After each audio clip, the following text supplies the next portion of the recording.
She's 26, drowning in debts she didn't create, working herself to death for a father who's already gone. But Livia's real problem isn't the eviction notice or the endless bills. It's the blackouts, the lost hours, the symbols appearing on her hands in her own blood, written in a language she doesn't know. And it's the man who appears in her doorway at midnight, with eyes that shift between gold and black, telling her a truth more devastating than bankruptcy. 22 years ago, her father sold her soul to save her life. The debt is due, and the collector has 60 days to bring her to hell, or lose his own soul in the process. But Kale, the broken angel-demon hybrid sent to claim her, makes a fatal mistake. He gives her 72 hours, 3 days to understand what she's facing, 3 days where he teaches her to see the monsters hiding in plain sight, 3 days where she stops being his prey and becomes something far more dangerous, someone he can't bear to destroy. Now they're both running out of time, both fighting contracts that can't be broken, both desperate enough to try the impossible. She'll let him transform her into something neither human nor demon. He'll risk eternal damnation to keep her alive one more day. But when his superior arrives early, when the choice becomes her soul, or thousands of innocent lives, when the only escape is to become the very monster heaven and hell want dead, will their desperate bond be enough to survive what's coming? Or will loving each other be the thing that destroys them both? The eviction notice was pink. Livia didn't know why that detail mattered, but it did. Pink like cotton candy, like something that should taste sweet instead of turning her stomach into a fist of ice. She stood in the narrow hallway of her apartment building, mail scattered at her feet, staring at the paper that promised she had 14 days to come up with $3,000 she didn't have. 14 days. Her father had been dead for 62. The fluorescent light above her head flickered, casting shadows that made the walls seem closer than they were. She could hear Mrs. Chen's television through the thin walls, some game show where people screamed over winning money. The irony tasted like copper in her mouth. Livia's phone buzzed in her pocket. She already knew what it was. Another text from the hospital billing department. They were very polite in their threats, very professional in the way they explained that. Payment plans had limits, that her father's medical debt didn't simply vanish because he had. She picked up the scattered mail with shaking hands. Electric bill, water bill, a credit card statement she was too afraid to open. And underneath it all, a single envelope with no return address, her name written in handwriting so precise it looked printed. The paper was heavy, expensive, the kind of thing that didn't belong in a building where the elevator had been broken for 6 months. Inside, single card, cream-colored, embossed letters. We can help with your debts, all of them. Below it, an address she didn't recognize and a time. Tonight, 11 p.m. Livia's first thought was scam. Her second was trap. Her third was the treacherous whisper of desperation. What if it's real? She worked the closing shift at the diner that night, her third job, the one that paid under the table and left her smelling like grease and burnt coffee. Her manager, Rita, kept shooting her concerned looks. Across the counter. "You look like death, hun," Rita said, around 9 p.m., when the last customer had finally left. "Worse than usual, I mean." Livia tried to smile, failed. "Just tired." "You're always tired. When's the last time you slept more than 4 hours?" She couldn't remember. The days blurred together now, a constant cycle of work and worry, of adding numbers in her head that never came out right. She dropped out of college 3 years ago when her father got sick. Told herself it was temporary, that she'd go back once things stabilized. Things never stabilized. "Go home," Rita said, untying her apron. "I'll close up. You're no good to anyone like this." Home. The word felt foreign. Home was a studio apartment she'd lose in 2 weeks. Home was bills she couldn't pay, and a future that felt like standing at the edge of a cliff in the dark. The address on the card led her to a part of the city she'd never been to, where old brownstones huddled together like elderly women sharing secrets. The building had no number, but she knew it was right. She could feel it, the same way she'd felt something was wrong the night her father died, even before the hospital called. The door opened before she could knock. The man standing there didn't look like a loan shark, didn't look like a scammer or a pervert or any of the dangerous things she'd imagined. He looked tired. That was the first thing she noticed. Tired in a way that went deeper than missed sleep, a weariness that seemed carved into his bones. He was tall, dark-haired, with a face that might have been handsome if it wasn't so carefully blank. But it was his eyes that made her breath catch. One moment they seemed dark as pitch. The next, when the hallway light hit them differently, they looked almost amber. Trick of the light, she told herself. Had to be. Livia Chen, he said. Not a question. His voice was low, rough, like he didn't use it often. You came. I don't have $3,000, she said. Immediately, hating how her voice shook. If that's what this is about, I can't. I know what you have and don't have. He stepped aside. Come in. We need to talk about your father's debt. She should have run. Every instinct screamed at her to turn around, go back to her dying apartment and her impossible bills and her exhausting jobs. At least those were familiar hells. But she walked inside. The apartment was sparse, almost empty. A couch that looked unused. A kitchen with nothing in it. As if someone lived here but didn't actually live, just existed in the space between walls. Sit, he said, gesturing to the couch. She remained standing. Who are you? My name is Kyle.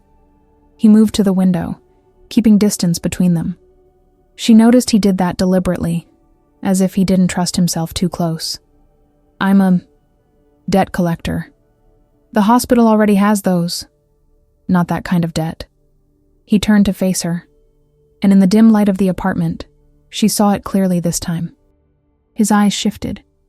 Actually shifted. Darkness bleeding into amber and back again, like ink dropped in water. Your father made a deal 22 years ago, to save your life when you were 4 years old. You had leukemia. Terminal. The doctors gave you weeks. Livia's knees went weak. She sat. I don't remember being sick. You wouldn't. The deal erased the disease, completely, as if it never existed. Cale's jaw tightened. But deals have prices. He promised his soul when he died. And when a soul is promised, the debt transfers if it can't be collected. That's insane. You're insane. I'm leaving. You've been having blackouts, he said quietly. Haven't you? Losing time? Waking up places you don't remember going? Finding marks on your hands you didn't draw? She froze halfway to standing. Her palms suddenly burned, remembering the strange symbols she'd scrubbed off in the shower this morning. Geometric patterns that looked almost like letters in a language she didn't know. How do you know that? Because I've been watching you for 3 months, Kyle said, and something in his voice cracked.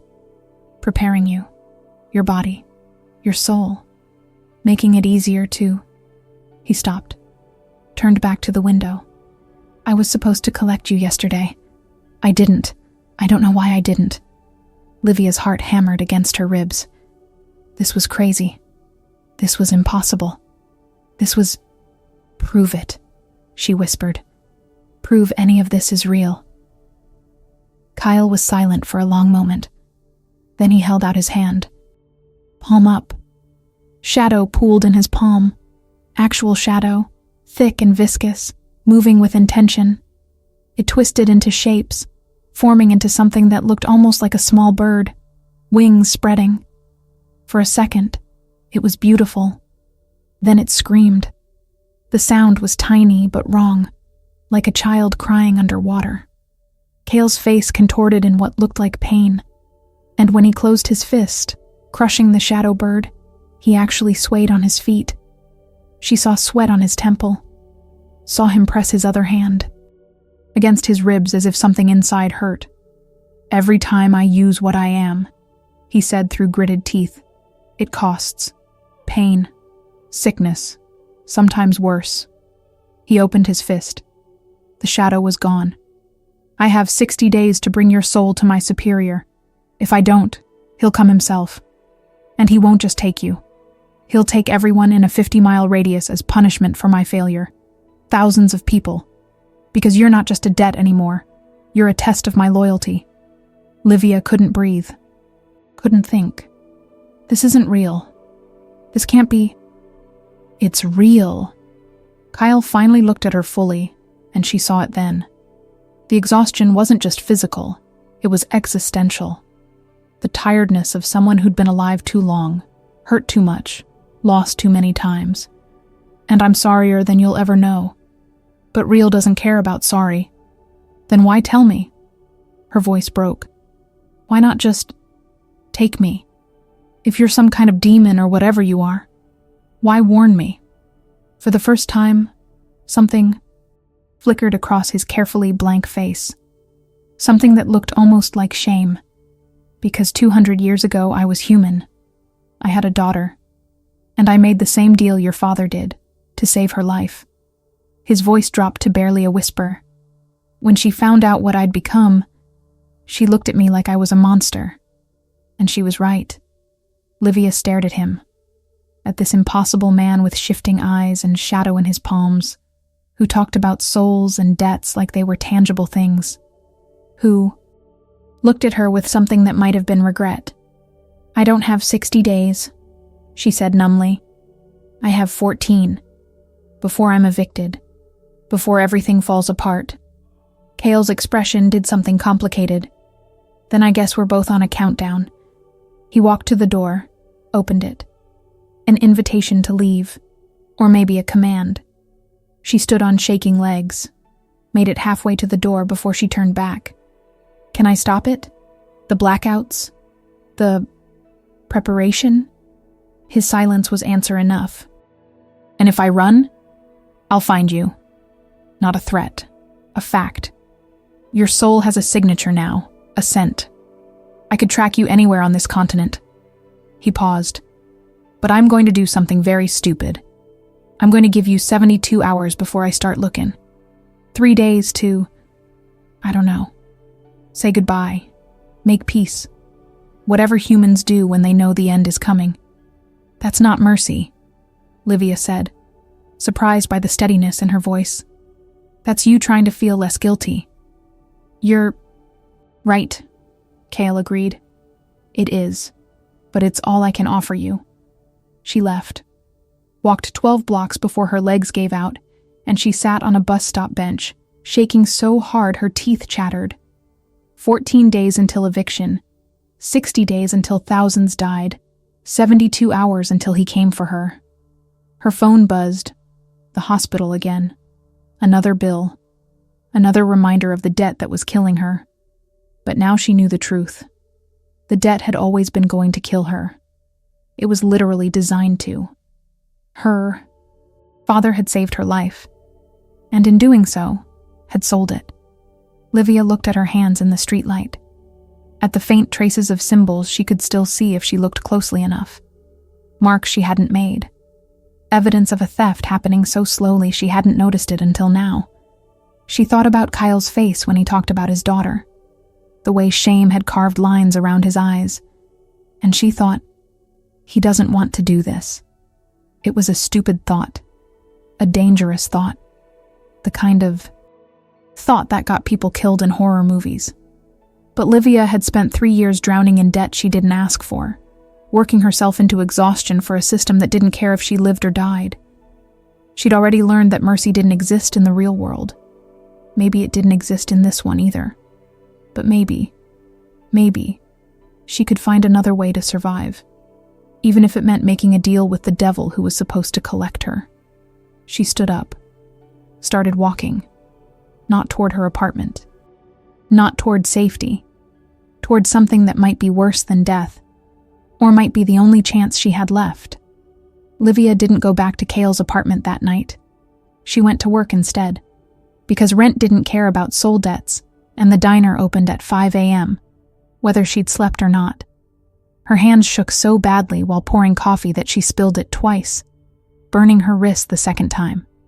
The pain felt distant, like it was happening to someone else's body. Maybe it was. Rita sent her home. After the lunch rush, practically shoving her out the door with a $20 bill, Livia knew she couldn't afford to give. "You're scaring the customers, hun. Go sleep. Doctor's orders." Rita wasn't a doctor, but Livia took the money anyway, hating herself for it. She made it halfway to her apartment before her vision blurred. Not tears. Something else. The world tilted sideways, colors bleeding into each other like wet paint. And suddenly, she wasn't on 5th Street anymore. She was in an alley she didn't recognize. On her knees, both palms pressed flat against brick wall. Her fingers moved without her permission, tracing symbols in something dark and wet. When she pulled her hands back, her fingertips were stained red. Not paint. Blood. Her blood. She had a cut on her palm she didn't remember getting. "No," she whispered. "No, no, no." The world snapped back. She was on 5th Street again, standing in front of a bodega, the owner staring at her through the window with concern. Her phone said 20 minutes had passed. 20 minutes she couldn't account for. 20 minutes stolen from her life. She looked down at her hands. The symbols were still there, drying brown against her skin. They looked like letters in a language that hurt to look at too long, making her eyes water and her head pound. Livia ran. She didn't know where she was going until she was standing in front of Kyle's building again, pressing the buzzer with bloody fingers, not caring that it was 3 in the afternoon, and she probably looked insane.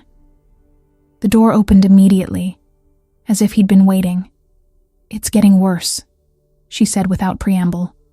"The blackouts. I lost 20 minutes. I was somewhere else, and I don't remember how I got there or what I did. And there's blood." Kale caught her wrists before she could wipe the symbols away. His hands were cold. Impossibly cold, like touching marble that had been left in a freezer. But his grip was gentle, careful not to hurt even though she could feel the strength in his fingers. "Don't," he said quietly. "Don't erase them. Not yet." "Why not? What are they?"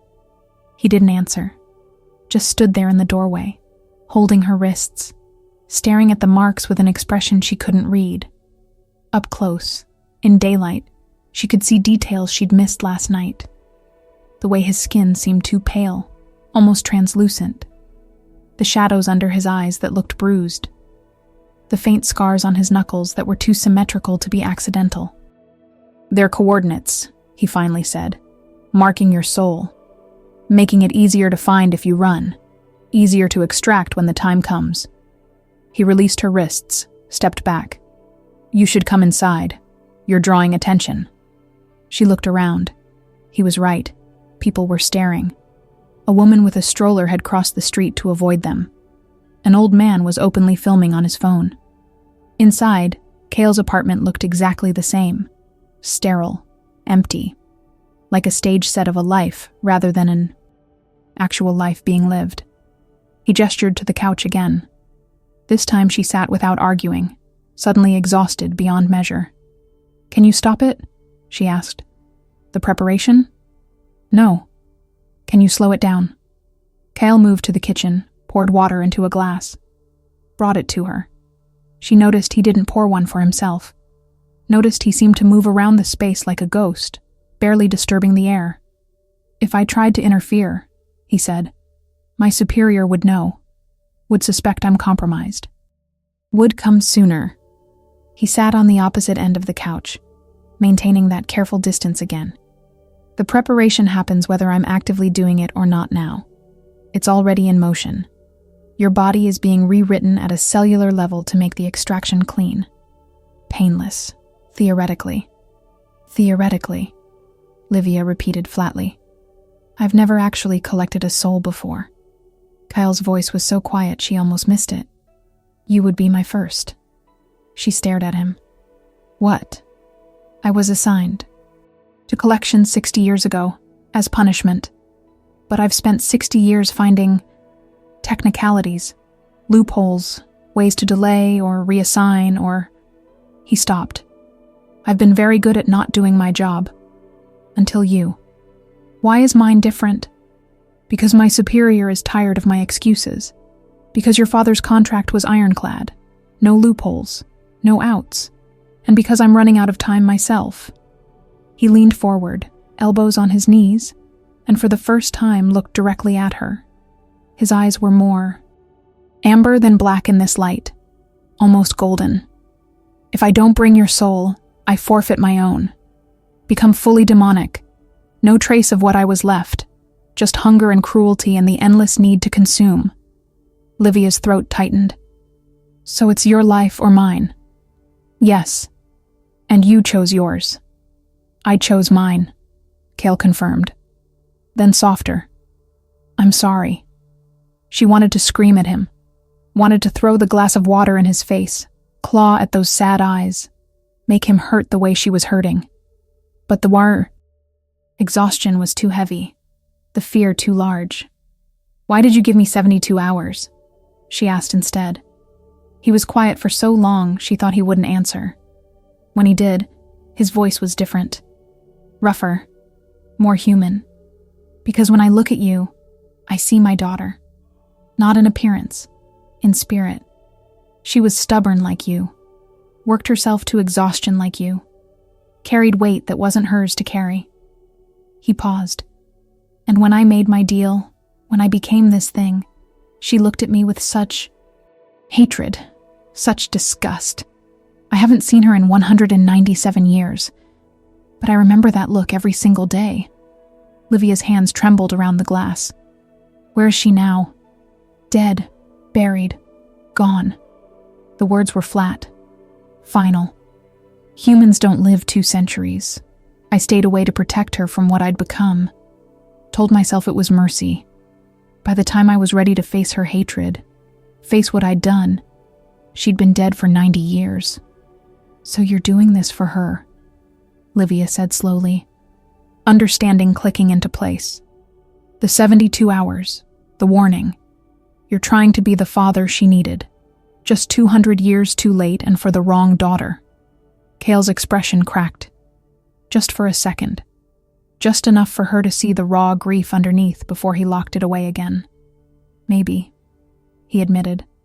Or maybe I'm just a coward trying to make myself feel better about destroying someone's life. Again. They sat in silence. Outside, traffic hummed. Someone's car alarm went off. Normal sounds from a normal world that suddenly felt impossibly far away. Teach me, Livia said. Cale's head snapped up. What? You said I have 60 days before your superior comes. 72 hours before you start actively hunting me. That means I have 72 hours to learn everything I can about your world. About what I'm up against. She set the glass down with shaking hands. If I'm going to die, I want to at least understand why. And if there's any chance, any possibility of a way out, I need to know what I'm looking for. There is no way out. You spent 60 years finding loopholes. Maybe I can find one too. I'm 234 years old with supernatural knowledge most humans can't comprehend. You're a 26-year-old waitress with 3 jobs and no sleep. What exactly do you think you're going to figure out that I haven't? The contempt in his voice sparked something in Livia's chest. Something that felt almost like anger. Almost like hope. I think, she said carefully, that you've spent 2 centuries hating what you are so much that you stopped looking for ways to change it. You've accepted your punishment. Made peace with your guilt. But I haven't. I didn't ask for this debt. I didn't make this deal. And I'm not going to just lie down and let you take me because some demon 200 years ago couldn't think of a better solution. Cale stared at her. Something shifted in his expression. Something that looked almost like respect. You'll waste your last days chasing impossible hope. Better than spending them waiting to die. He stood abruptly, moved to the window. His reflection in the glass was wrong, she noticed. Too faint. As if he didn't cast one properly. When he spoke again, his voice was strained. If I teach you anything, if I help you in any way, I'm risking everything. My superior is already watching, waiting for me to fail. Then we'll be careful, Livia said, standing too. Her legs still shook, but she forced them steady. I'm not asking you to save me. I'm asking you to give me the tools to save myself. And if you can't? She met his eyes. One amber, one black, both infinitely tired. Then at least I'll die knowing I tried. That's more than my father got. More than your daughter got. Maybe that's worth something. Cale turned fully to face her. In the afternoon light, she could see the war happening inside him. Could see it physically, the way shadows seemed to pool. Beneath his skin when one side won, the way light caught in his eyes when the other pushed back. He was literally two things fighting for control of one body. And maybe, just maybe, she could use that. 72 hours, he finally said. I'll teach you what I can. After that, I hunt. No more delays, no more mercy. Understand? Understood. And Livia? He moved closer, close enough that she could feel the cold radiating from him, close enough to see her own reflection in those shifting eyes. Don't mistake this for kindness. I'm still going to collect your soul. This doesn't change that. You're still going to die. She lifted her chin. We'll see. For the first time since she'd met him, Cale almost smiled. It wasn't a happy expression, but it was real. Yes, he said softly. I suppose we will. The first lesson began at midnight. Kyle had insisted on the time. Said something about barriers being thinner when most humans slept. About her mind being more receptive when exhausted. Livia suspected he just wanted to make sure she understood how serious this was. How little time she actually had. She'd gone home first, showered away the dried blood and symbols, changed into clean clothes, stared at herself in the bathroom mirror, and tried to recognize the woman looking back. Same brown eyes, same black hair falling past her shoulders, same tired face that looked older than 26. But something underneath had shifted. Some fundamental understanding that the world was larger and darker than she'd ever imagined. When she returned to his apartment, Cale had changed too. Or maybe revealed was the better word. He'd rolled up his sleeves, and she could see the marks clearly now. Veins that ran too dark beneath pale skin, like ink instead of blood. They pulsed faintly with each heartbeat, visible evidence of whatever war was happening inside him. Sit, he said, gesturing to the floor. The couch had been pushed aside. In the center of the room, he'd drawn a circle, in what looked like salt. Inside the circle, don't break the line. Livia stepped carefully over the salt, settled cross-legged in the center. The apartment was dark, except for a single lamp in the corner, casting long shadows that seemed to move independently. She told herself it was just her imagination. Told herself she wasn't afraid. Both were lies. What you call reality, Cale began, pacing around the outside of the circle, is actually just one layer, one frequency. Underneath it, overlapping it, are dozens of others, the celestial realm, the infernal, places without names that humans were never meant to see. He stopped directly in front of her. Your father's deal punched a hole between your layer and the infernal one. That hole is in you, in your soul. It's why the preparation works, why the symbols appear. You're already partially connected to that other place. Can I close the hole? Not without closing yourself. The hole is you now. Has been since you were 4. Years old. He crouched down, eye level with her. But you can learn to see through it. To understand what's coming. That's the first step. And the second? Surviving what you see. He reached through the salt circle, palm up. An invitation. A test. Livia hesitated. His hand looked normal in the dim light. Human. But she remembered the cold. The wrongness of his touch. Everything in her screamed not to take it. She took it anyway. The cold hit first, ice spreading up her arm like frostbite in. Fast forward. Then the world tilted, colors inverting, and suddenly she could see things she hadn't seen before. The shadows in the corners weren't just shadows. They had eyes, dozens of them watching, hungry. The walls weren't solid. They were thin, translucent, and beyond them she could see shapes moving. Things that walked on too many legs. Things that had no legs at all. And Cale. God, Cale. He wasn't human, had never been human. Not really. His body was a shell barely containing something. Massive and terrible. She could see wings folded tight against his back, feathers that shifted between white and black like oil on water. Could see the halo, but it was broken, fractured into pieces that orbited his head like shattered glass. And beneath it all, behind his face, was something ancient and tired, and so desperately sad it made her chest ache. "This is what I am," his voice said, but it came from everywhere at once. "What I've always been. What your father's deal bound you to." Livia tried to pull away. Couldn't. His grip was gentle, but immovable. "The symbols on your hands," he continued, and now she could see them glowing faintly on her palms. "Are coordinates, yes, but they're also claiming marks. Proof that you belong to the infernal realm now. That when you die, your soul doesn't go to wherever human souls go. It goes down, to be consumed. Fuel for something you can't comprehend." "Stop," she gasped. "Please." He released her hand.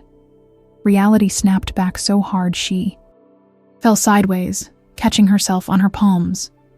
The salt circle broke beneath her hand. The shadows in the corners were just shadows again. The walls were solid, and Kyle looked human, tired, almost fragile in the lamplight. "That," he said quietly, "is the truth you wanted to see. The world underneath the world. Most humans who see it go insane within hours. Their minds can't process what they've witnessed." Livia's whole body shook. She wanted to vomit, wanted to run, wanted to scrub her eyes, until the memory of those watching shadows disappeared. Instead, she forced herself to breathe, to think. "You said most humans go insane," she managed. "Not all." Cale's expression shifted. "You're still coherent. Barely." She wiped sweat from her forehead with trembling fingers. "But yes, I'm still here, still thinking." She looked up at him. "What makes the difference between those who break and those who don't?" He was quiet for a long moment, studying her with an intensity that made her skin prickle. "Purpose," he finally said. "Those who have something to fight for, something worth staying sane for, they last longer. Sometimes they even adapt." "I have something to fight for," Livia said. 60 days. That's my purpose, living long enough to find a way out. 60 days isn't a life. It's a countdown." "Then help me make it count." Something flickered across his face. That same, almost respect from earlier, but stronger now. He offered his hand again. She noticed it shook. Slightly, as if the act of helping her cost him something. This time when she took it, she was ready for the cold. Ready for the shift. The other world swam into view again. Terrible and beautiful and wrong. But she forced herself to look. To really look, instead of just reacting. The shadows with eyes weren't moving toward her. They were watching, yes, but from a distance. Cautious. As if they couldn't enter the space where she was. Some kind of boundary she couldn't see. "They're afraid of something," she said aloud. "They're afraid of me." Cale's voice was strained. "I'm still powerful enough to hurt them. Powerful enough that they won't risk getting close." He paused. "But that protection ends the moment I collect you. The moment your soul transfers, you become theirs. Fair game." Livia focused on his face, on the broken halo and fractured wings. "What broke it? Your halo?" "Choice." The word came out bitter. "Angels aren't supposed to feel human emotion. Aren't supposed to love anything more than they love the divine order. But I loved my daughter more than I loved heaven. And when she was dying, when I was told her death was part of some greater plan, I chose her over obedience." His eyes shifted fully to black. "The moment I made that choice, this happened. The fall, the breaking, becoming something neither angel nor demon but both. Nephilim," Livia whispered, remembering the word from old stories, old myths she'd read in college. "Yes." He released her hand again. This time the transition back was easier, less jarring. Abominations. Rejected by heaven for falling. Rejected by hell for retaining grace. We exist in the spaces between, never belonging anywhere. She sat with that for a moment, watching him pace the edges of the broken salt circle. In the normal world, he just looked like a tired man. Handsome, maybe, if you could see past the exhaustion. But now that she'd seen the truth, she couldn't unsee it. Couldn't forget the wings, the halo, the terrible sadness that radiated from him like heat from a fire. "How many others are there?" she asked. "Like you?" "Not many. Most don't survive the transformation. The war between angel and demon inside one body is usually fatal within days. Those of us who last, who find some kind of balance, were rare. Dangerous, hunted by both sides." He stopped pacing. "I've been alive for 234 years. I've met maybe a dozen others. Half are dead now. The rest are hiding. And you work for demons. I work for whoever will let me exist. Right now, that's the infernal realm. They give me assignments. I complete them. They leave me alone." His jaw tightened. "Usually. But not this time. Not this time." Livia pushed herself to standing, her legs steadier now despite everything she'd seen. "Show me more. I need to understand what I'm fighting. What tools I have. What weaknesses they have." "They have no weaknesses," Kale said flatly. "They're older than human. Civilization. Stronger than anything you can imagine. You have nothing they want except your soul, and they'll take it whether you understand them or not. You said those who have purpose last longer. Adapt." She stepped out of the broken circle, moved closer to him. Close enough to see the dark veins pulsing beneath his skin. Close enough to feel the cold radiating off him. "So, give me purpose. Give me knowledge. Give me anything that might help me survive long enough to find an answer you're too tired to look for." He stared down at her. She was tall, but he was taller, and standing this close felt dangerous in a way that had nothing to do with demons or souls. Felt dangerous in an entirely human way that made her pulse quicken for reasons she didn't want to examine. "You're wasting your time," he said softly.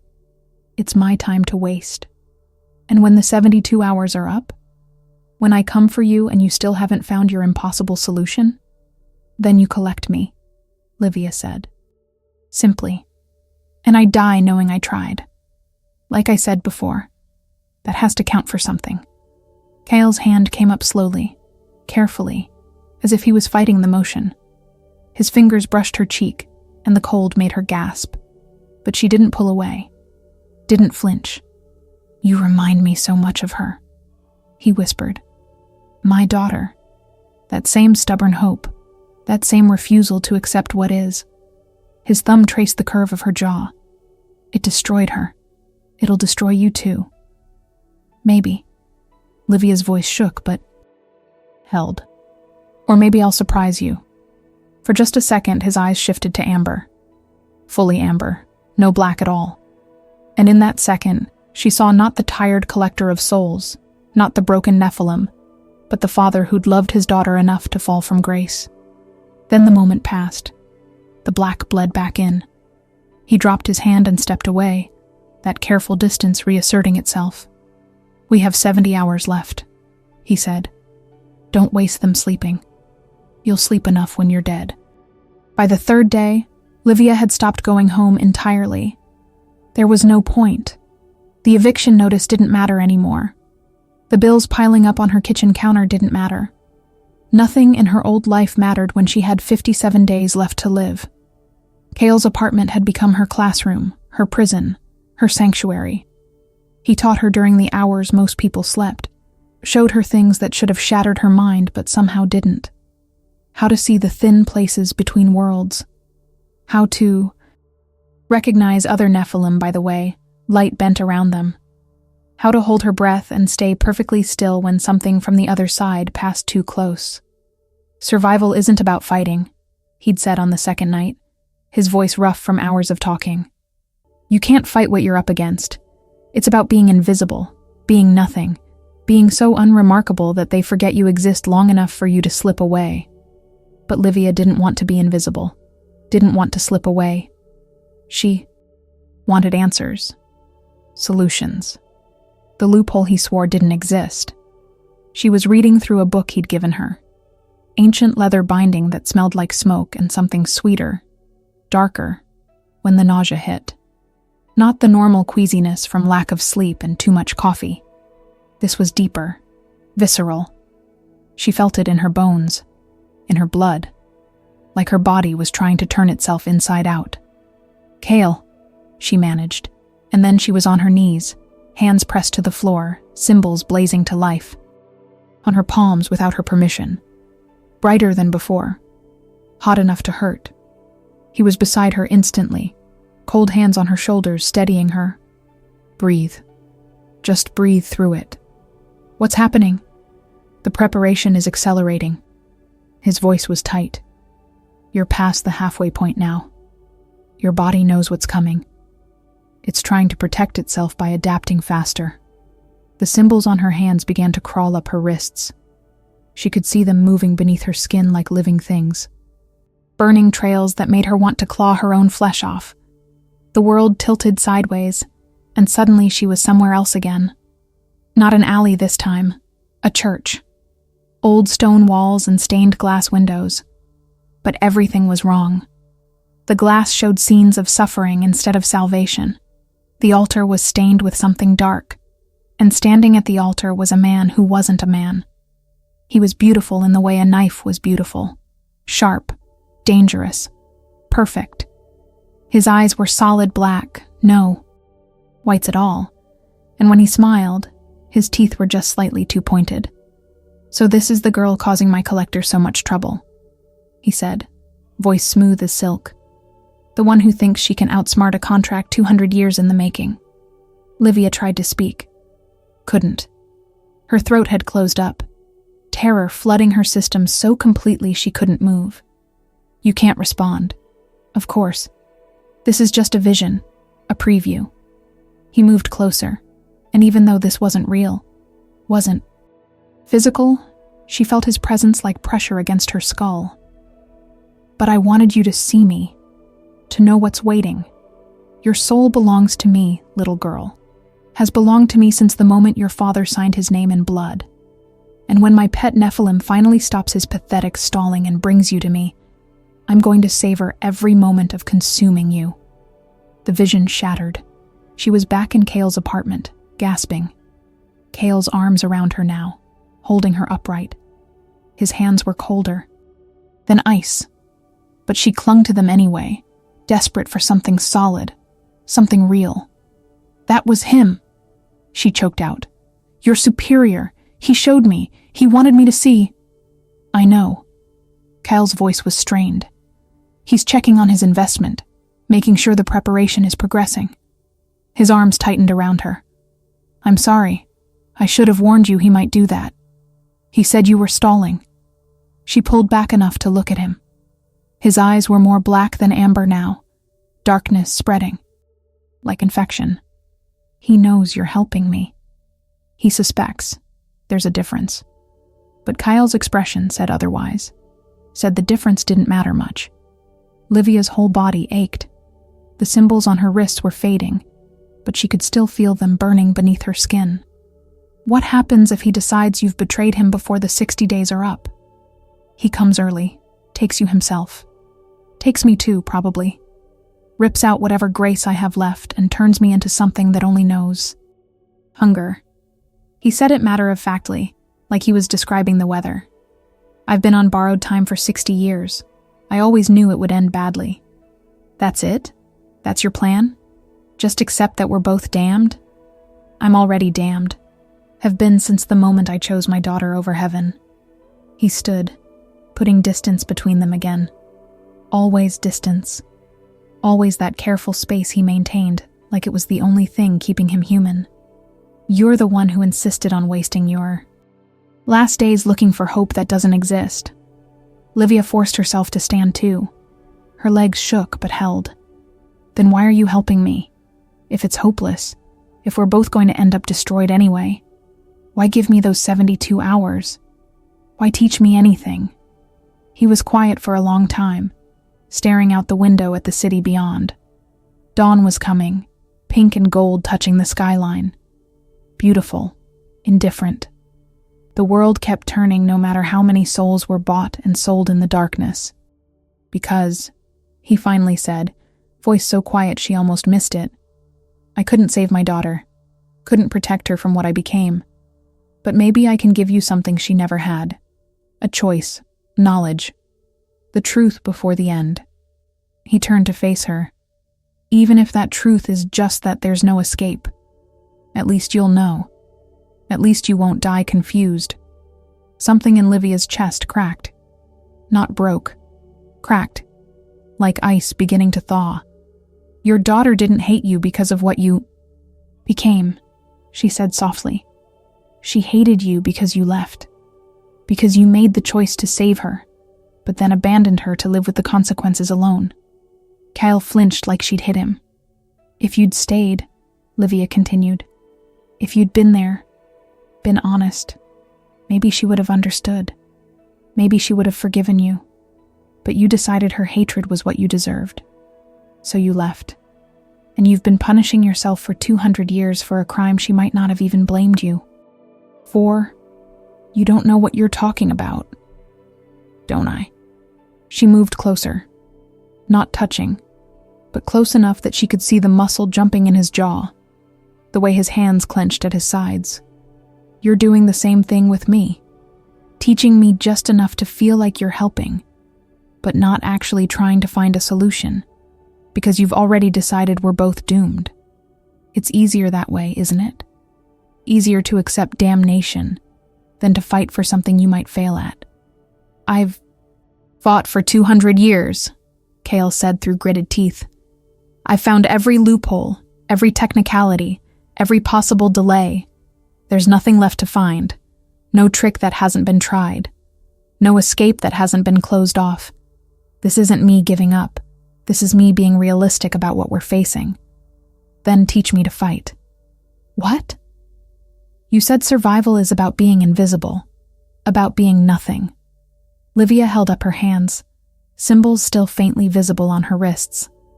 "But I'm marked now. I'm not invisible. I can't be nothing. So teach me to fight instead. Teach me to hurt them if I can't escape them. You're human. You can't hurt them. You're Nephilim. You can. Show me how." Kyle laughed. It was a bitter sound, sharp and humorless. "Even if I could teach you, even if you somehow learned in 57 days what took me decades to master, it wouldn't matter. The moment you try to use any kind of power against the infernal realm, you forfeit what little protection you have. You become a threat. And threats get eliminated immediately, not collected slowly. So I'm damned if I run, damned if I hide, damned if I fight." Livia felt something hot and angry building in her chest. "There's no option where I survive. No choice that doesn't end with my soul being consumed." "Is that what you're saying?" "Yes." "Then what's the point of any of this?" Her voice cracked. "What's the point of the lessons, the truth, the 72 hours? What's the point of making me hope if there's nothing to hope for?" Kale closed the distance between them in 2 strides. His hands came up to frame her face, cold fingers gentle against her skin. And for the first time, he didn't maintain that careful distance, didn't hold himself back. "Because you deserve to know you mattered," he said fiercely. "Because your father loved you enough to sell his soul, and that sacrifice deserves to be witnessed. Because I'm so tired of watching people disappear into the dark without anyone remembering they existed." His eyes were pure amber now, No black at all. And she could see the angel in him clearly, the being who'd once chosen love over obedience. Because maybe, just maybe, you'll be the one who finds the answer I couldn't. And if you do, if you somehow survive this, you'll remember that a monster tried to help you. And that has to count for something. Livia's breath caught. Standing this close, touching him, she could feel the war inside him, could feel the way his body trembled with the effort of maintaining control, could feel the cold radiating off him mixing with the heat of her own fear and anger and desperate, foolish hope. "I don't think you're a monster," she whispered. "Then you're blind. Maybe." She lifted her hands, placed them over his where they still held her face. "Or maybe I just see something you stopped seeing in yourself a long time ago." For one infinite moment, they stood frozen. Two people on the edge of destruction, holding on to each, other like lifelines. Outside, the sun finished rising. Inside, something shifted. Something that felt dangerous and inevitable and too large to stop. Then Cale pulled away, that distance slamming back into place so hard it felt like a physical blow. 57 days, he said roughly. Then this ends. One way or another. The 72 hours ended on a Tuesday. Livia knew because she'd been counting down every minute, every second, watching the clock on Kyle's wall tick closer to the moment. He'd stopped being her teacher and become her hunter. She'd learned more in 3 days than most people learned in a lifetime. How to recognize when reality was thin enough to tear. How to sense other supernatural beings by the wrongness they left in the air. How to read the symbols that kept appearing on her skin. The coordinates that marked her like a map leading straight to her own destruction. But she hadn't found the loophole. Hadn't discovered the miracle solution that would save her. She'd failed. When the clock struck midnight, Cale was across the room, standing by the window like he'd been for the past hour. Watching. Waiting. She could see the tension in his shoulders, the way his hands curled into fists at his sides. "It's time," he said without turning around.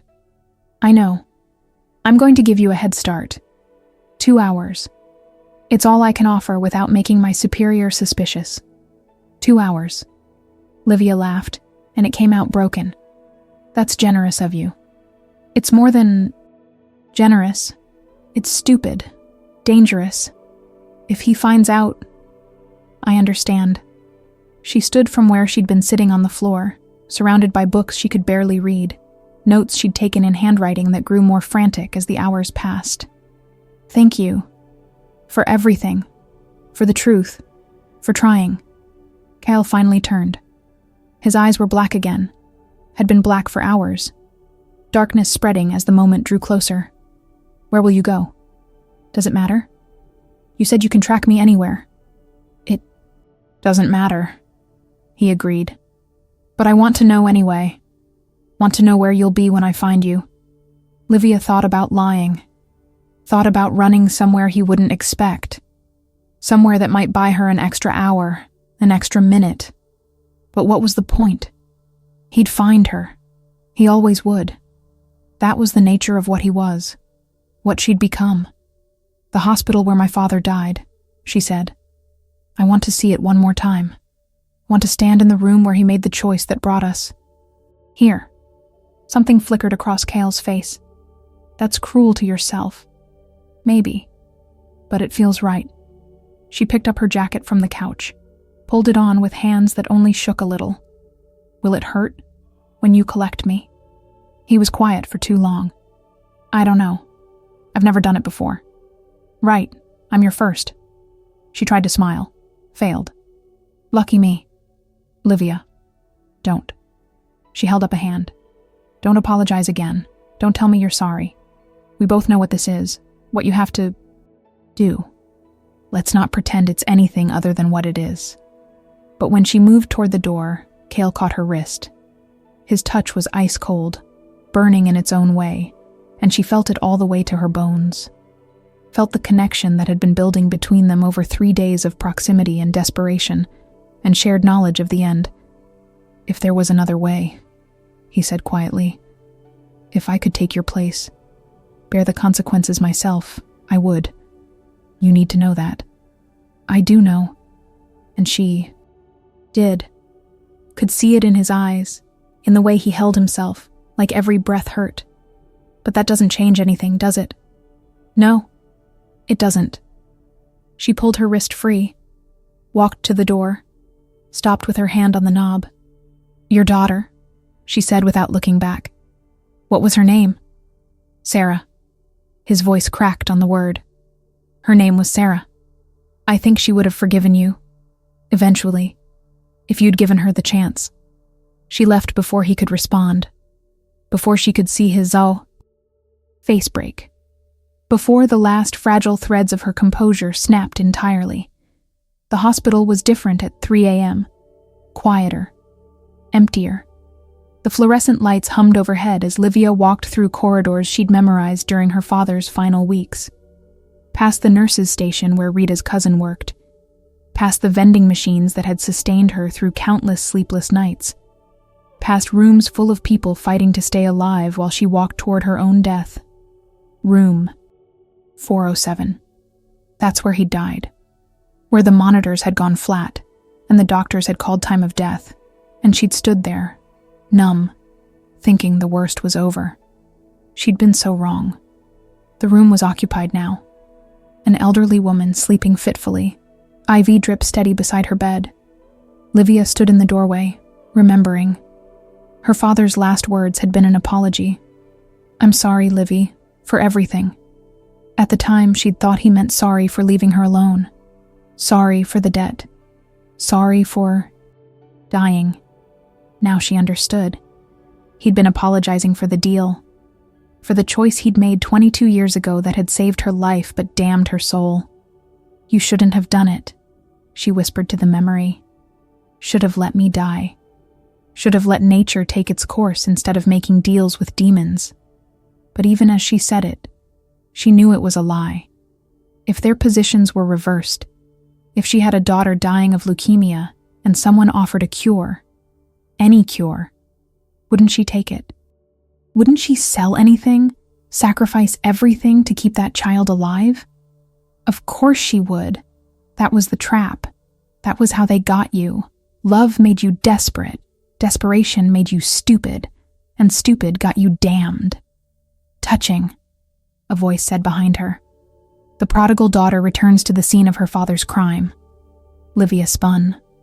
The man from her vision stood in the hallway, beautiful and terrible and wrong. His eyes were still solid black, his smile still too sharp, and the air around him seemed to shimmer with heat that made her want to step back, run, scream. But she held her ground. You're early, she managed. Kale has 2 hours to hunt me. That was the deal. Kale is soft, always has been. That's why he's failed me for 60 years. The demon stepped closer. And even though they were in a hospital, in the real world with real people just rooms away, no one appeared. No one came to investigate. I decided to expedite matters. Can't have my pet Nephilim getting too attached to his prey. Bad for business. He's not attached to me, isn't he? The demon's head tilted, predatory and curious. He taught you, protected you, gave you time he shouldn't have given. That's attachment, little girl. That's weakness, and I don't tolerate weakness in my collectors. Fear lanced through Livia's chest, but underneath it was something else. Something that felt almost like anger. What are you going to do to him? That depends on you. The demon moved closer still. Close enough that she could smell sulfur and something sweeter, like rotting flowers.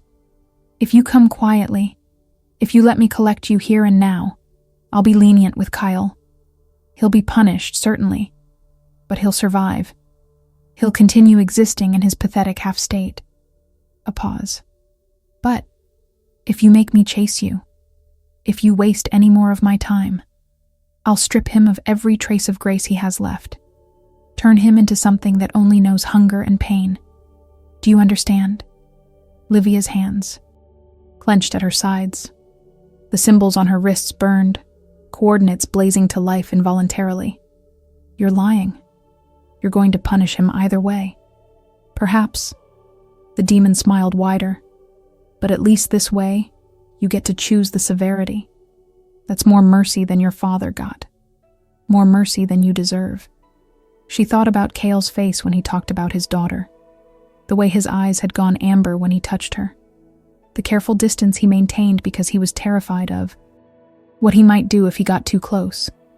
He'd spent 200 years punishing himself for loving someone more than heaven, for making a choice that got him cast out of grace. And now, he was going to be punished again. Worse. Because he'd shown compassion to a girl who reminded him of everything he'd lost. It wasn't fair. None of this was fair.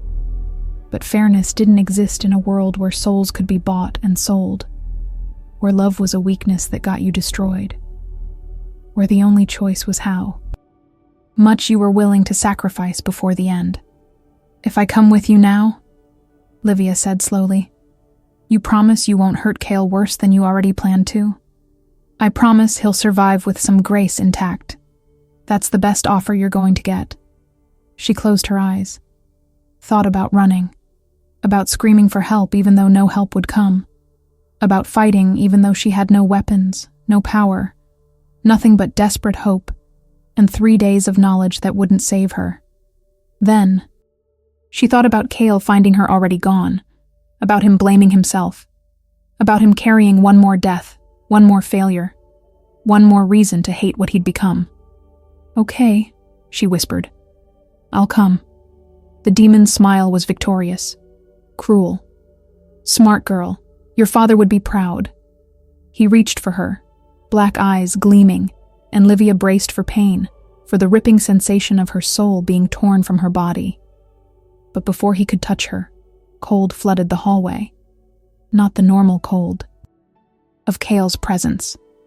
This was Arctic. Absolute. The temperature plummeted so fast her breath fogged, frost spreading across the walls in intricate patterns. And then Cale was there, standing between her and the demon, wings fully manifested now.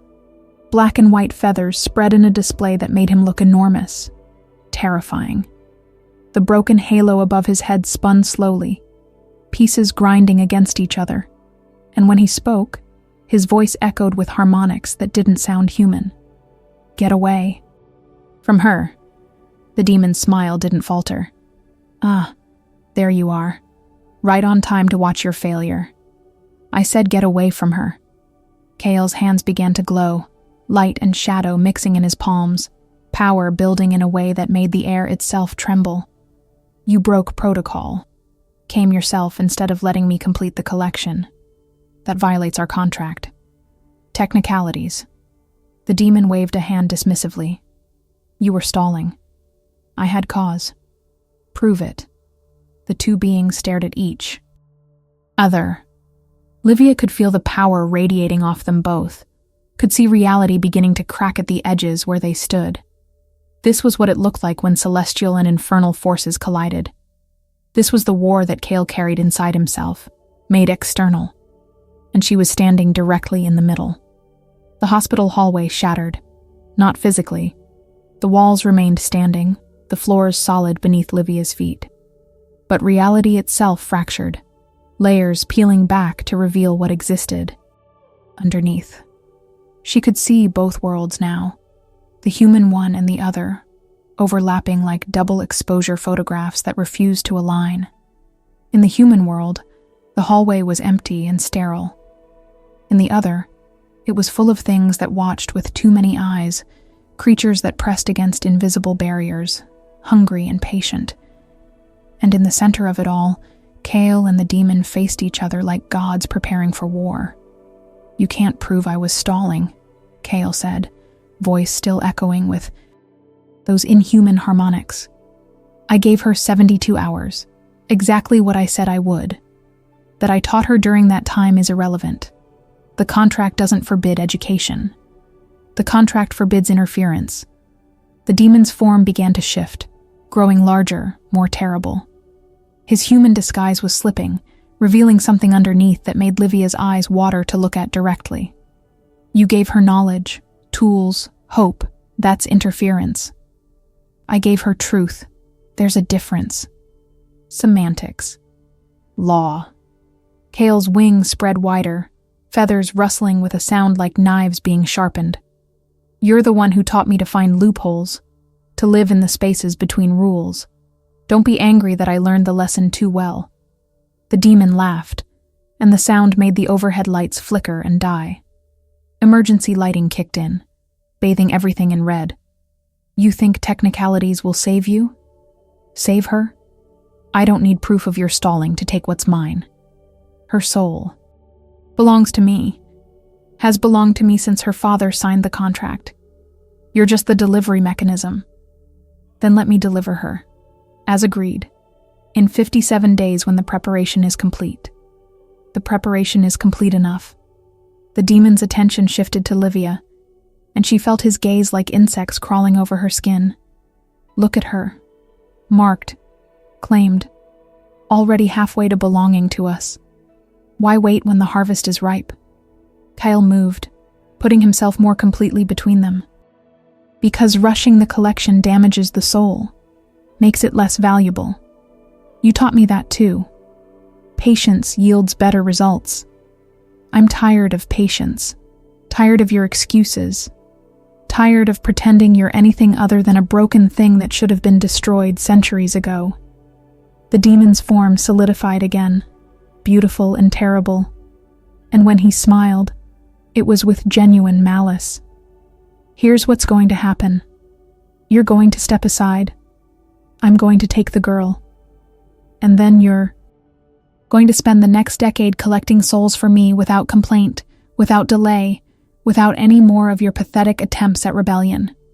Or I reduce you to base matter and find a more obedient collector. Livia felt Kale's presence waver, felt the fear radiating off him mixing with rage and something else. Something that felt almost like resignation. He was going to do it. Going to step aside. She could feel it in the way his shoulders slumped, the way his wings began to fold. No, she said. Both beings turned to look at her. She must have seemed absurd to them, this small human girl with her marked wrists and her impossible hope, standing between creatures that could unmake her with a thought. But she'd spent 3 days learning to see the truth. And the truth was that Kale didn't want to give up. He wanted to fight. He'd been fighting for 200 years in small ways, quiet rebellions, tiny victories that added up to a life of resistance. He just didn't think he deserved to win. The contract says you get my soul, Livia continued, voice shaking but clear. But it doesn't specify when. Kale is right. Rushing damages the product. You want a pristine soul, not a fragmented one. So let him finish the job. 57 days. That's nothing to something as old as you. The demon studied her with those black eyes. You're trying to buy time. Of course I am. But I'm also right. And you know it. Even if I agreed, it wouldn't save you. 57 days or 57 minutes. The result is the same. You belong to me. Maybe. Livia forced herself to meet his gaze, even though every instinct screamed to look away. But 57 days gives Kale time to collect me properly, to do his job the way you supposedly want it done. Isn't that worth more than petty revenge? The silence stretched. The things watching from the other layer pressed closer, sensing opportunity, sensing weakness. Livia could feel her heart hammering against her ribs, could taste copper in her mouth from biting her tongue too hard. Then the demon smiled. It was not a kind expression. Fine, he said. 57 days, but there are new terms. He looked at Kale. You will complete the collection personally. No more delays, no more technicalities, no more teaching her to fight what she can't escape. And when the time comes, you will bring her soul to me yourself, deliver it into my hands, witness what happens to it. Do you understand? Kale's jaw clenched so hard Livia heard his teeth grind. I understand. And you. The demon's attention swung back to Livia. You will stop looking for loopholes, stop researching, stop hoping. Accept what you are and what you're going to become. If I sense you're still fighting, still searching for escape, I'll consider it breach of contract and collect you immediately, along with everyone in this hospital, every patient, every doctor, every janitor working the night shift. Their souls will pay for your defiance. Ice flooded Livia's veins. You can't do that. They're innocent. I can do whatever I want. That's the privilege of being older than your species' concept of morality. He stepped closer to her, close enough that she could see her own reflection in those black eyes, small and terrified and so incredibly fragile. Do we have an agreement? She wanted to refuse, wanted to spit in his face and tell him to go to hell where he belonged. But she thought about the elderly woman sleeping in room 407, about the nurses at their station, about all the people here fighting to live who had no idea how close they were to becoming collateral damage in a war they didn't know existed. We have an agreement, she whispered. The demon's smile widened. Then he was gone. Not walking away, not fading, just gone, reality snapping back into place so hard that Livia staggered, catching herself against the wall. The hallway was normal again, empty, silent except for the hum of machinery and distant voices, as if nothing had happened, as if the world hadn't almost ended. Kyle's wings disappeared, tucking back into whatever space they existed in when not manifested. His eyes shifted from black to amber and back again, fighting for dominance. And when he finally looked at her, his expression was devastated. You shouldn't have done that, he said hoarsely. I didn't have a choice. You always have a choice. You could have let him take you, could have ended it quickly instead of drawing it out. He moved toward her, and for once he didn't maintain that careful distance. He got close enough that she could see the exhaustion carved into every line of his face. Now you have 57 more days of fear, 57 more days of feeling your soul being prepared, and you can't even fight it anymore, can't even hope. He'll be watching, waiting for you to break the terms so he can justify taking everyone here. I know. Then why? Because you needed more time. She lifted her hands, showed him the symbols still glowing faintly on her wrists. You said you've been looking for loopholes for 60 years. Maybe 57 days isn't enough. Maybe it's nowhere close to enough. But it's better than nothing. Better than watching him take me right now while you blamed yourself for failing. Cale made a sound that might have been a laugh, or might have been a sob. I am failing. Have been failing since the moment I agreed to collect you. Should have done it immediately. Should have been the monster everyone expects me to be. But you're not. Livia reached up, placed her hand against his chest. His heart beat too slow, too steady. Not quite human, but not quite anything else either. You're not a monster, Cale. You're someone who's been punished for loving too much. And I won't let you be punished more because of me. His hand came up to cover hers. The cold of his touch mixed with the warmth of her palm, creating something that felt almost balanced, almost right. I can't save you, he said quietly. The new terms mean I can't even try. If I teach you anything else, if I help you find a way out, he'll know. He'll come back and kill everyone here. I know. So what do we do? For 57 days? Just wait? Just exist in this space between life and death while the clock runs down? Livia thought about it. About all the knowledge he'd given her in 72 hours. About the books she'd read. The truths she'd learned. The way she'd started to see the world differently. About the one thing he'd mentioned in passing that had stuck in her mind like a splinter. You said Nephilim can share their nature, she said slowly. That if a human accepts part of what you are voluntarily, it creates a bond, a connection. Cale's eyes widened. No, absolutely not. That's not a solution, that's a different kind of damnation. But it would change me, make me something other than fully human. Would that affect the contract? It would complicate it. But Livia, you don't understand what you're asking.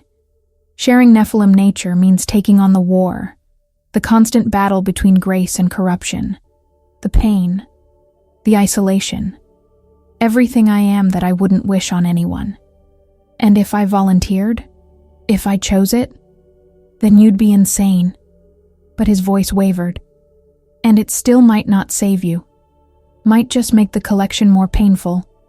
Or it might create enough of a complication that we can find a real loophole.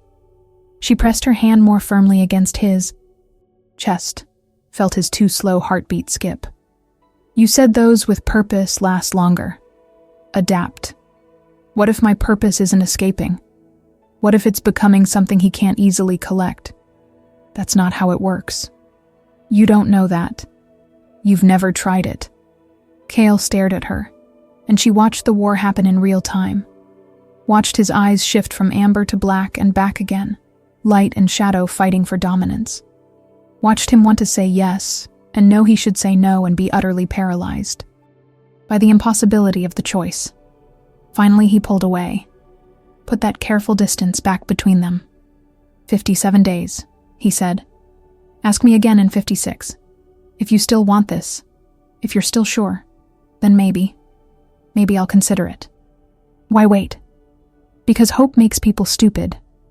And I need you thinking clearly when you make a decision that will alter your existence forever. 56 days passed like water through fingers. Too fast and too slow at the same time, each day marked by the symbols spreading further up Livia's arms, claiming more territory, burning brighter. She couldn't hide them anymore. Wore long sleeves even in summer heat, but sometimes they glowed through the fabric, pulsing with a light that made people uncomfortable without understanding why. She'd lost all 3 jobs. Rita had cried when she fired her, said something about Livia looking sick, looking wrong, said she needed to see a doctor. The other jobs hadn't been as kind. Just security escorting her. Out. Suspicious looks.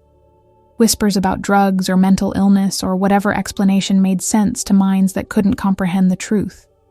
The eviction had gone through. Her apartment belonged to someone else now. Everything she owned fit in a backpack Cale had given her, and she'd been living in his empty apartment for nearly 8 weeks, existing in the spaces between his careful distance and her growing desperation. They didn't talk much anymore. Couldn't, with the demon's terms hanging over them like a blade. But sometimes she'd catch Cale watching her, with an expression that made her chest ache. Sometimes their hands would brush when he handed her food he'd bought, but wouldn't eat himself. Sometimes the distance between them felt less like safety and more like torture. On the 56th day, Livia woke up screaming. The vision had been worse than the others. More vivid, more real. She'd been in a place that wasn't a place, surrounded by hunger that had form and substance. And she'd felt herself being pulled apart piece by piece, while something that might have been her father's voice begged her to forgive him. Cale was beside her bed before her eyes fully opened. Cold hands on her shoulders, voice rough with sleep he probably hadn't been getting. Breathe, he commanded. You're here. You're still here. But for how much longer? The question hung unspoken between them. She was shaking so hard her teeth chattered. The symbols on her arms had spread to her shoulders, now creeping toward her heart in patterns that looked less like coordinates and more like chains. Beautiful, terrible chains made of light and shadow that bound her to a fate she couldn't escape. It's today, isn't it? She managed. The 57th day. The last day. Cale's jaw tightened. He pulled back, that distance reasserting itself. Yes. And tonight you have to collect me. Yes. She sat up slowly, every muscle protesting. The preparation had taken its toll physically, too. She'd lost weight she couldn't afford to lose, her skin pale and stretched too tight over bones that seemed more prominent than they should be. When she looked in the mirror lately, she barely recognized herself. Do you remember what I asked you? Livia's voice came out steadier than she felt. 8 weeks ago, at the hospital. I remember. I'm asking again. For real this time. She met his eyes, amber and black, fighting for dominance like always. Share your nature with me. Let me become something other than human before tonight comes. Kale turned away, moved to the window where he spent so much time staring at a city that had no idea what lived among them. I've spent 8 weeks hoping you'd forget, hoping you'd realize how insane that request is. I haven't forgotten, and I know exactly what I'm asking. She stood, joints popping, and crossed to stand beside him. Not touching, but close. You said it yourself. It won't save me, won't break the contract, but it might.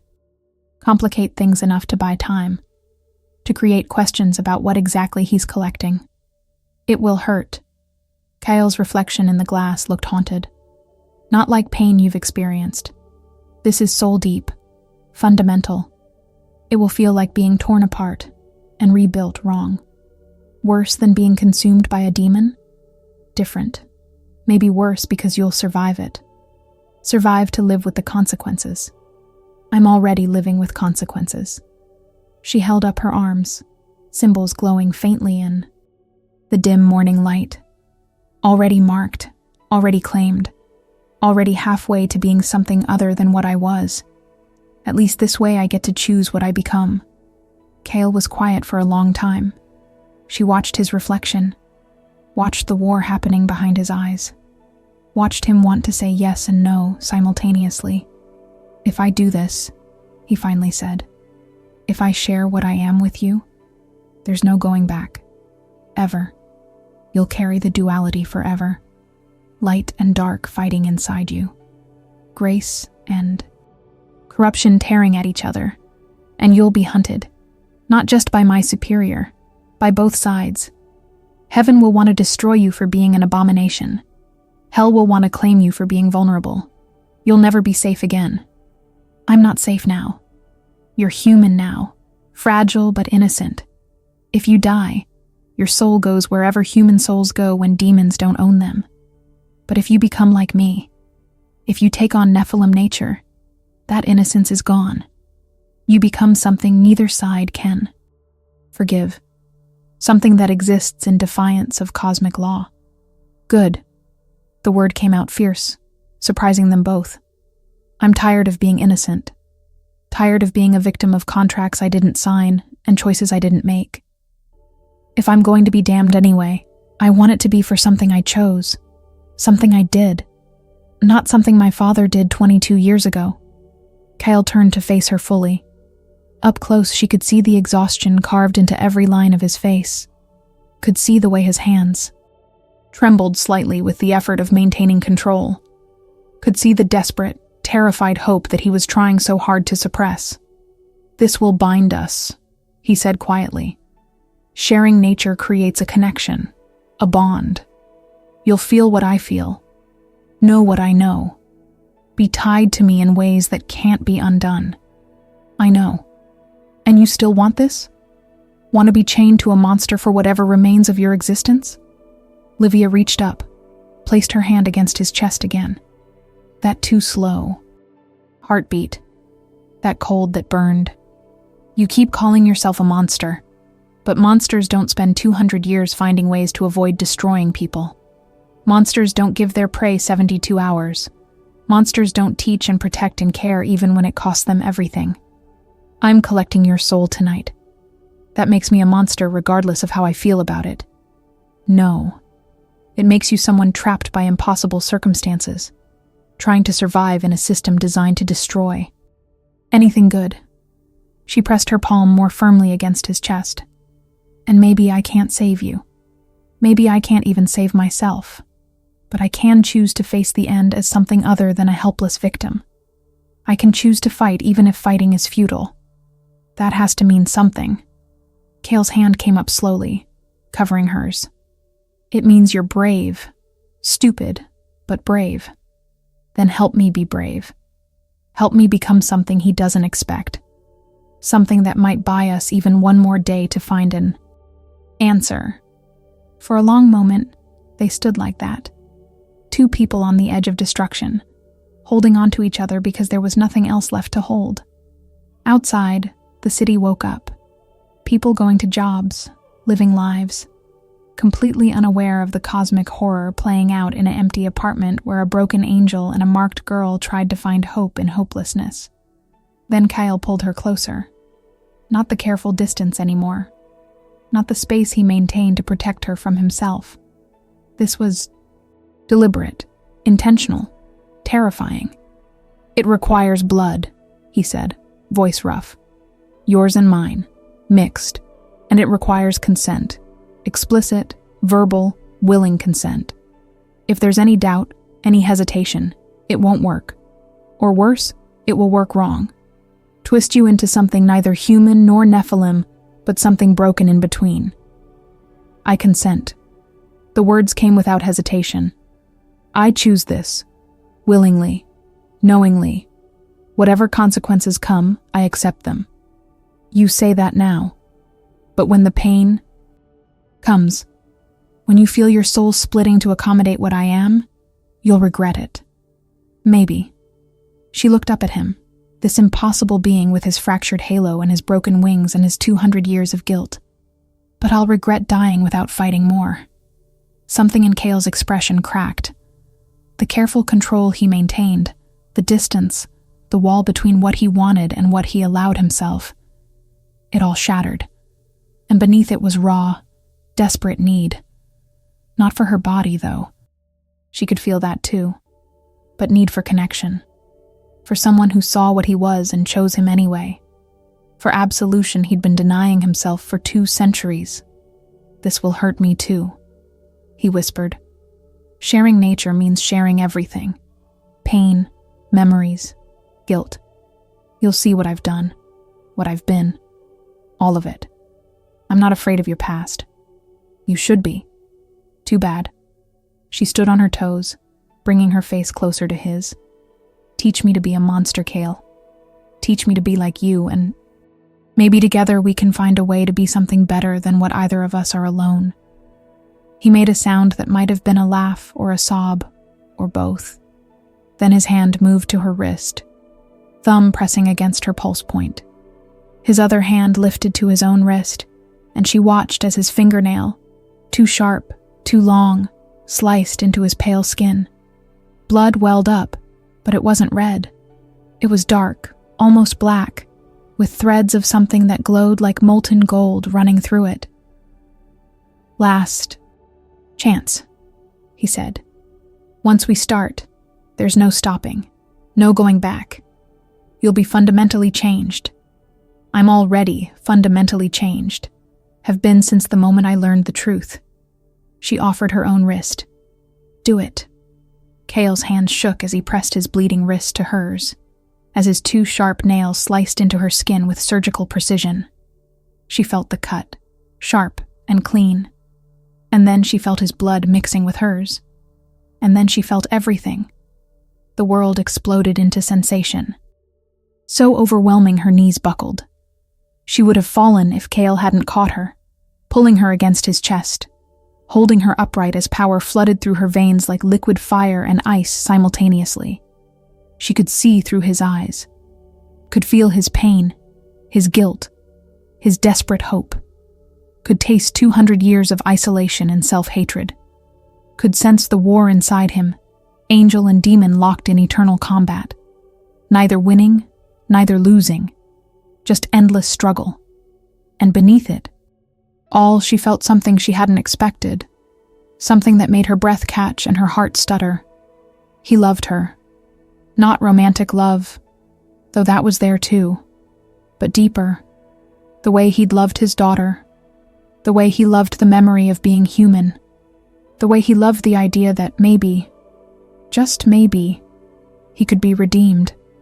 She was his hope, his last desperate attempt at being something other than the monster everyone said he was. And she was about to become just like him. The pain hit then. Real, visceral, soul deep like he'd promised. She felt herself splitting, fragmenting, being remade into something new, something wrong, something that shouldn't exist, but was being born anyway in defiance of every cosmic law.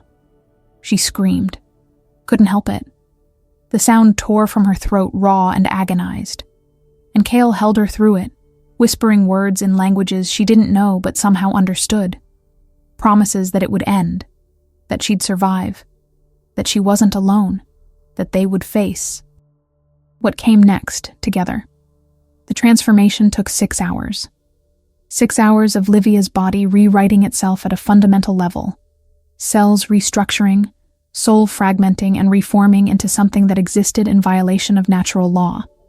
By the time it ended, she was collapsed on Cale's floor, gasping, covered in sweat that steamed in the cold air around them. She could feel it. The duality. The war inside her that Cale had carried for 2 centuries. Light and dark, grace and corruption, angel and, demon locked in combat inside her chest. It hurt. God, it hurt. Like her ribcage was too small to contain both forces, like they were trying to tear her apart from the inside. But she was alive. Changed, but alive. Breathe, Cale said. He was kneeling beside her, hand on her back, and she could feel his presence differently now. Could sense the bond between them, thick and real, connecting their souls in ways that made her able to taste his fear and relief and wonder. She tried to sit up. Failed. Her body didn't respond right. Everything felt wrong, like she was wearing someone else's skin. Takes time to adjust, Cale said quietly. Your human nervous system wasn't designed for this. Give it a few minutes. Minutes. She had minutes to recover before the 57th day ended, and he had to collect her. Except she wasn't fully human anymore. Wasn't what the contract specified. The question was whether that technicality mattered. When she finally managed to sit up, she looked at her hands. The symbols were still there, but they looked different now.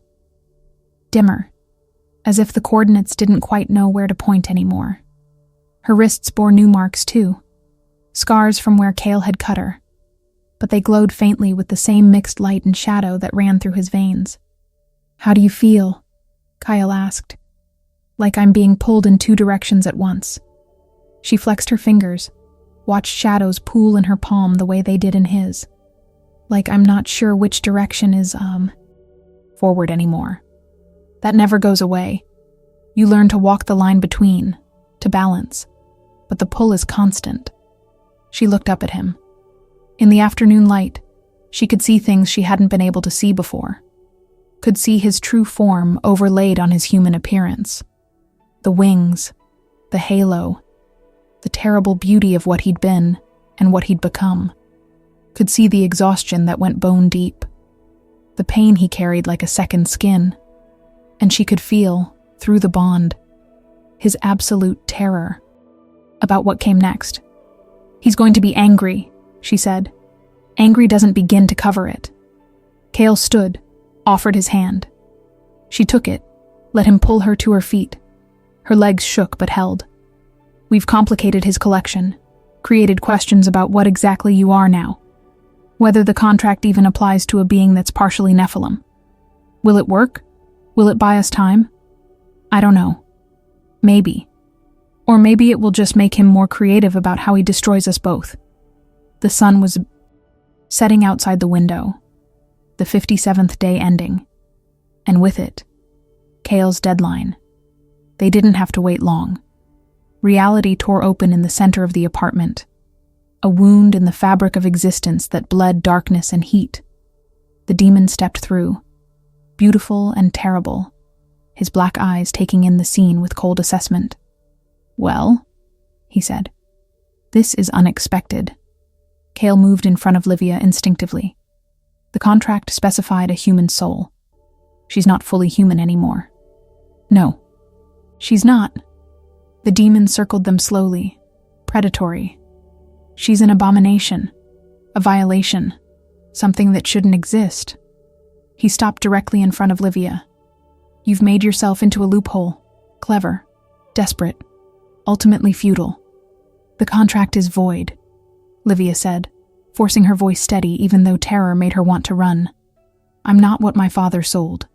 The terms are no longer applicable. The terms, the demon said softly, Specify a soul in payment for services rendered. The nature of that soul was never defined. Human, Nephilim, angel, demon, debt is debt, and you still owe. Ice flooded Livia's chest. That's not how contracts work. Specifications matter, details matter. They do. And the detail that matters most is this. Your father sold a soul. One soul. Yours. What that soul became in the intervening years is irrelevant. It's still the same essential self. Still the entity that was saved 22 years ago. Still mine. Kale's hands clenched at his sides. There has to be a clause. An exception. Something that accounts for fundamental transformation. There is. The demon smiled. It states that if the contracted soul undergoes supernatural transformation, collection may be delayed pending evaluation of fair market value. Nephilim souls are worth more than human ones after all. More power, more flavor, more everything. How long? Livia whispered. How long is the delay? As long as I decide it takes. He moved closer to her. Close enough. That she could smell sulfur and flowers and something underneath that made her stomach turn. Could be a day. Could be a year. Could be a century. Time doesn't mean much to me. But during that time she's free? Kale's voice was strained. The collection is suspended? Suspended. Not cancelled. The debt remains. She remains mine. But yes, for the duration of the evaluation, she lives. The demon's attention shifted to Kale. As for you, you violated our contract spectacularly. Interference. On a level I didn't think you were capable of anymore. That requires punishment. Kyle's jaw tightened. Do what you want to me. She's free. That's what matters. Is it? The demon tilted his head. Because the punishment I have in mind involves her. Involves the bond you foolishly created. He looked back at Livia. Nephilim bonds are permanent, unbreakable. What one feels, the other feels. What one suffers, the other suffers. It's quite romantic. Also quite useful for ensuring compliance. Understanding hit Livia like a physical blow. If you hurt him, I feel it. Exactly. And vice versa. So here's your punishment, Kale. You get to keep her alive. Keep her free. Keep her existing in that uncomfortable space between human and monster. But every moment of her discomfort, every moment of pain as she adjusts to her new nature, you'll feel double. Every nightmare, every moment of war inside her will tear at you too. You'll be connected to her suffering indefinitely, unable to help, unable to ease it, just forced to witness and share in every terrible moment. That's not punishment, Kyle said. That's mercy. The demon laughed. Is it? We'll see. We'll see how merciful it feels in 10 years when she still hasn't adjusted, when the war inside her has ground her down to nothing and you feel every moment of it. When she looks at you with the same hatred your daughter did because you made her into this thing. I won't, Livia said. Both beings turned to look at her. I won't. Hate him. I chose this. Every consequence is mine to bear. Such conviction, such certainty. The demon's smile widened. Give it time, little abomination. Give it decades of pain and isolation and constant war inside your own skin. Then tell me how grateful you are. He started to turn away, the tear in reality opening behind him. Then he paused, looked back. One more thing. You're free from collection during evaluation, but you're not free from being hunted. Both sides will want you dead. Now, heaven doesn't tolerate Nephilim. Hell doesn't tolerate unclaimed debts. You'll be running for the rest of your existence. And that bond? He gestured between them. That makes you both easier to track, easier to find, easier to destroy together. His smile was vicious. Enjoy your freedom, however long it lasts. Then he was gone.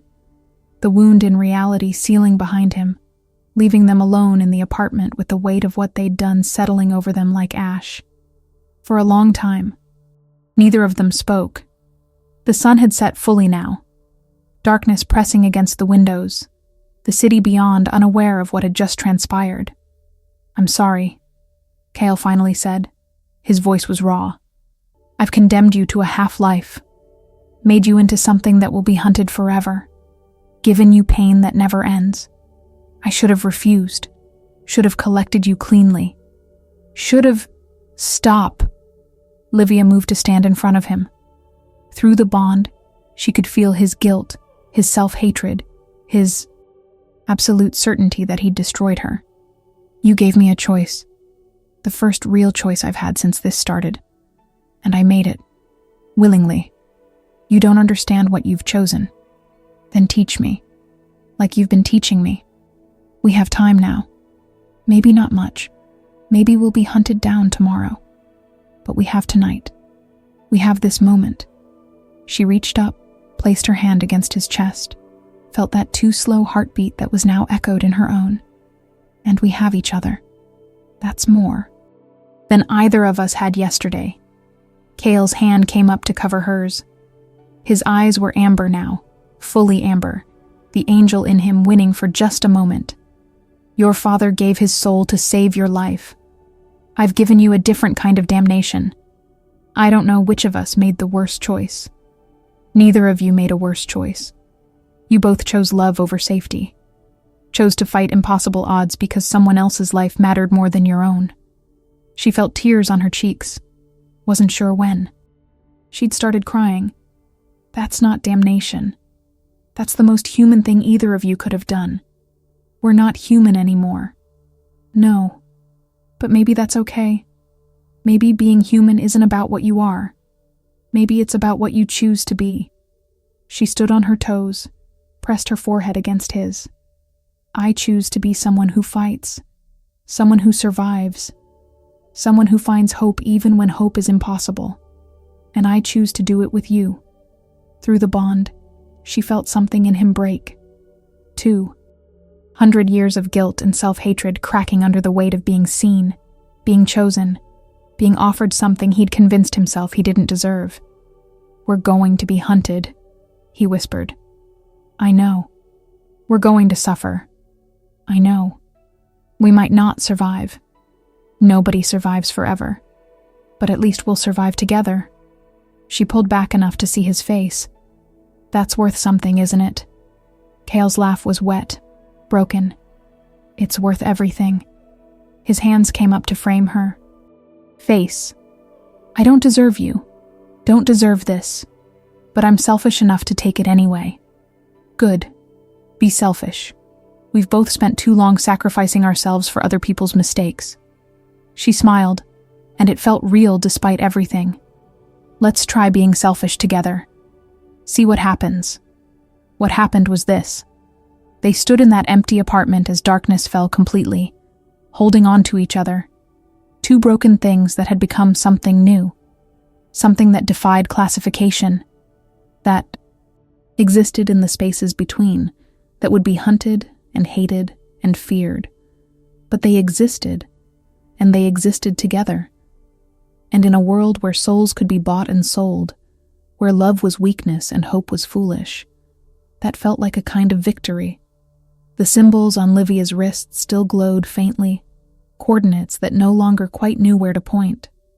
The war inside her chest still raged, light and dark, fighting for dominance. The pain was real and constant, and probably always would be. But when she looked at Kyle, when she felt him through the bond, felt his matching pain and his desperate hope and his careful, fragile joy, she thought, maybe this is what salvation looks like. Not the absence of suffering, but choosing who you suffer with, choosing who you fight beside, choosing love even when love costs everything. Her father had made a choice 22 years ago. Kyle had made one 200 years ago. And today, she'd made her own. The consequences would come. The hunting would start. The evaluation would end eventually, and the debt would come due in some new, terrible form. But tonight, they had this, had each other, had the impossible hope that maybe, together, they could find a way to survive what neither could survive alone. It wasn't a happy ending. Wasn't even close. But it was an ending they'd chosen. And that had to count for something. Sometimes love isn't about happy endings. Sometimes it's about choosing who you suffer with. Livia and Cale didn't escape their fate. They transformed it. They took impossible circumstances and refused to be victims of contracts they didn't write, debts they didn't create, systems designed to crush anything beautiful. What would you do if you discovered your entire life was payment for someone else's desperate choice? Would you accept damnation quietly? Or would you fight even knowing the fight might destroy you? Would you choose 60 more days of fear? Or would you let it end quickly?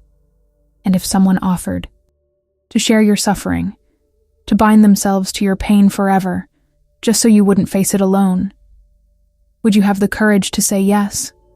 This story isn't about salvation. It's about defiance. It's about two broken souls who looked at cosmic law and said, "We refuse." They didn't win. They didn't escape. But they chose each other, and in a universe that trades in souls like currency, that choice matters. Their war isn't over. The hunting has just begun. But they'll face what comes next together. And maybe that's the only heaven either of them will ever know. The most human thing we can do isn't to be perfect or pure or safe. It's to love fiercely in the face of impossible odds. It's to choose hope even when hope is foolish. It's to become monsters together rather than die alone. If this story moved you, if it made you feel something real, don't keep it to yourself. Hit that like button. Share it with someone who needs to hear that even damned souls deserve to fight for each other, and follow for more stories that refuse to give easy answers. Because the truth is never simple. Love is never safe. And the best stories are the ones that leave scars.